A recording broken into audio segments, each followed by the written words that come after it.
Hello there, my YouTube chums.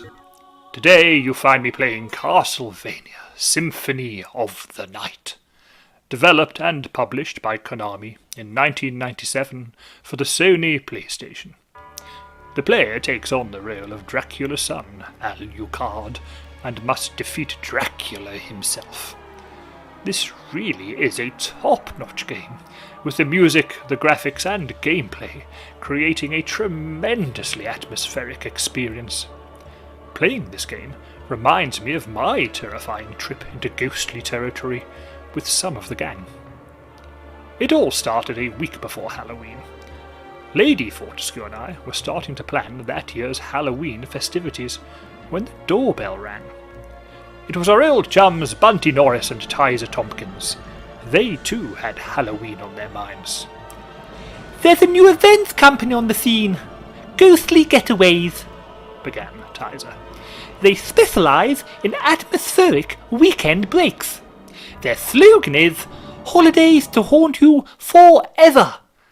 And guess what? I have complimentary tickets for the four of us." Tizer explained that so confident were Ghostly Getaways in the quality of their getaways, they had invited a horde of journalists to cover their first event. As you may know, Tizer is the editor of our local newspaper, the Fortescue Scoop. "I've been invited because of my article on the Beeline Express experience, which went viral. The Ghostly Getaways team knows that I've got a nose for the unusual. All we need to do is make our own way there. And I've already started plotting the route," jumped in Bunty excitedly. As he took an enormous chart from his knapsack, one name jumped out, its large Gothic font reaching out to us from a landscape of foreboding forests, winding pathways and creepy castles. Transylvania. "That's right, we're going deep into Dracula country."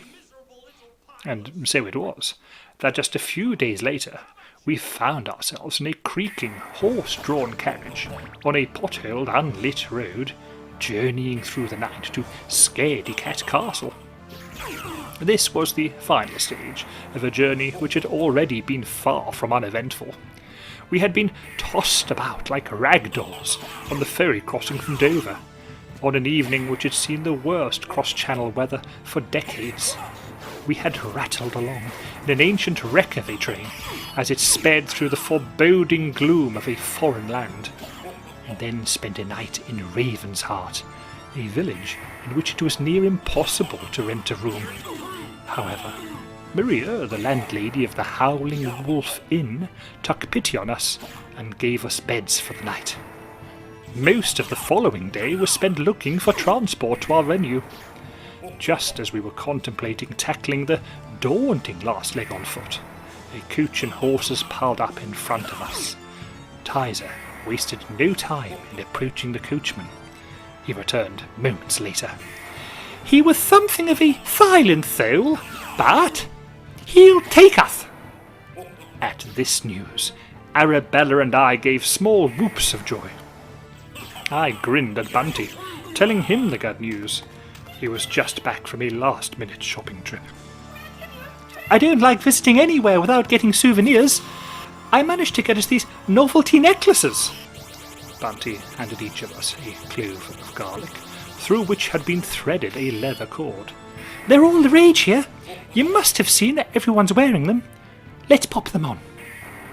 The weather that morning and into the afternoon had been almost clement, overcast and dull, but otherwise not unpleasant.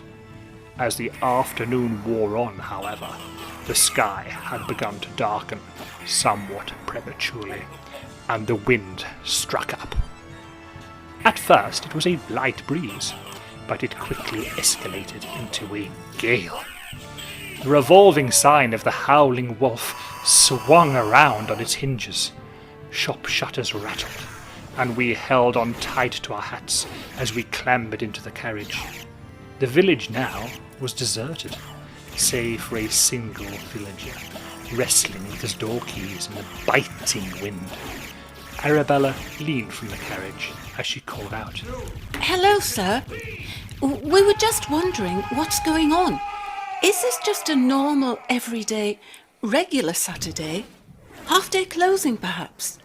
Or is there something unusual going on? The villager swivelled round, and he fixed Arabella with his solitary, watery eye. On Old Hallows Eve, nobody ventures outside after dark. As we listened intently, he continued, You should do the same. Your journey is folly. Folly! You'll be lucky to see one. At that moment, the old man's words were drowned out by the sounds of a howling wolf and the howling wind as they reverberated around and around the square. The man gave one last terrified glance at Arabella before hurrying inside. Arabella looked on aghast for a moment, before an excited Bunty declared, This is fantastic! These actors really are giving it their all! And so, the final leg of our journey began. After an hour or so, the road, which was barely more than a crumbling track, forked. To the left, the path zigzagged up into the hills, and to the right entered a forest, where the darkness seemed so much denser than the darkness we were in. It was the forest track which the coachman took. We bumped and groaned and creaked our way through the forest. Occasional lanterns lit the sides of the track, illuminating crosses which must have been placed there by villagers. They were an unsettling sight, but Bunty's cheeriness, This is fantastic! Was like a comforting cloak of reassurance which enveloped us all. Then, after what seemed like an eternity, we exited the forest into a vortex of wind, thunder, and lightning. In front of us was nothing but black night, until a lightning flash revealed what had to be Scaredy Cat Castle in all of its Gothic glory. I say, said Tizer, ghostly getaways really have done themselves proud. What a cracking castle! It was indeed a castle of some note. We stared at it in awe as we stepped down from the coach. A more spectacular castle could barely be imagined, appearing and disappearing in the never-ending lightning flashes. Its towers were ancient Gothic skyscrapers, around which bats circled and swooped. I turned to pay the coachman, but the coachman, the coach, the horses had gone. It was as if they were never there.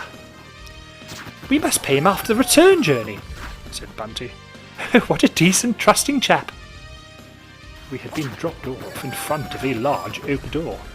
We're actually here, cried Bunty, as he banged on the door with its magnificent brass knocker. As the door creaked open, an elderly manservant, the tallest man we had ever seen, stared down at us. Hello there, sir. We're here for the Ghostly Getaways event. Tompkins and party, announced Tizer. There was no response. I'm a journalist, and these are my travelling companions, Lord and Lady Fortescue and Mr. Bunty Norris. Boris? Asked the man, breaking his silence. Norris, returned Bunty. Boris, said the man. Boris? Inquired Bunty. No, Boris. Come, beckoned Boris, opening the door wider. I will take luggage to rooms later. Boris led us by flickering candlelight through the grand entrance hall and into an enormous banqueting room. Lights danced from the dozens of candelabras and chandeliers which adorned the room. Other guests, the gents in dinner suits, the ladies in gowns, filled the tables. They chatted happily as we walked past, none of them sparing us a glance. We finally came to a halt at the end of the room. Take table by the fire and warm your blood. Dinner served soon. You must be as hungry as wolves after your long journey. After pulling out our chairs, Borus took his leave. Well, said Bunty as he took his seat, they really have pulled out all the stops to make this spooky. I know it's all part of the Ghostly Getaways experience, but this feels much more authentic than I was expecting. Rather, agreed Tizer. Everything is designed to chill. I mean, just take a look at the other diners. They're not journalists or guests. They do seem as if they're from another age. It's not just their clothes, but their manner and bearing. None of them look like 21st century men and women. They seem ethereal and detached, almost ghostly. At that moment, all talk in the room stopped, and all heads turned to our table.